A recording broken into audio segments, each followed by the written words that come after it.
राष्ट्रवादी शरद पवार पक्षाचे प्रदेशाध्यक्ष जयंत पाटील हे 21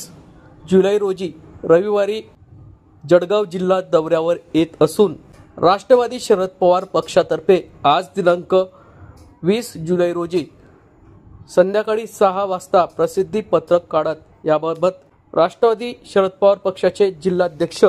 रवींद्र पाटील यांनी माहिती दिली आहे। राष्ट्रवादी शरद पवार पक्षाचे प्रदेशाध्यक्ष जयंत पाटील हे रविवारी 21 जुलै रोजी जळगाव जिल्हा दौऱ्यावर येत असून सकाळी 11 ते 1 या वेळेमध्ये ते कार्यकर्त्यांशी संवाद साधणार आहे। त्यानंतर दुपारी 1 वाजेच्या सुमारास चाळीसगाव मतदारसंघ बैठक, 2 वाजेच्या सुमारास पारोळा मतदारसंघ बैठक, 2 ते 3 हा कालावधी राखीव ठेवण्यात आला असून 3 ते 3:30च्या दरम्यान चोपडा मतदारसंघाची बैठक, 4 वाजेला अमळनेर मतदारसंघाची बैठक, 4 ते 4:30 वाजेच्या दरम्यान मुक्ताईनगर मतदारसंघाची बैठक, 5 वाजेच्या दरम्यान जळगाव ग्रामीण मतदारसंघाची बैठक, 5:30 वाजेच्या दरम्यान जामनेर मतदारसंघाची बैठक, 5:30 ते 6 वाजेच्या दरम्यान भुसावळ मतदारसंघाची बैठक व 6 वाजेच्या दरम्यान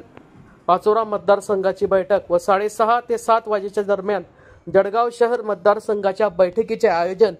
जळगाव शहरातील आकाशवाणी चौकातील राष्ट्रवादी शरद पवार पक्ष कार्यालयात या प्रसंगी करण्यात आले आहे। आगामी विधानसभा निवडणुकीच्या पार्श्वभूमीवर हा दौरा महत्त्वपूर्ण मानला जात आहे।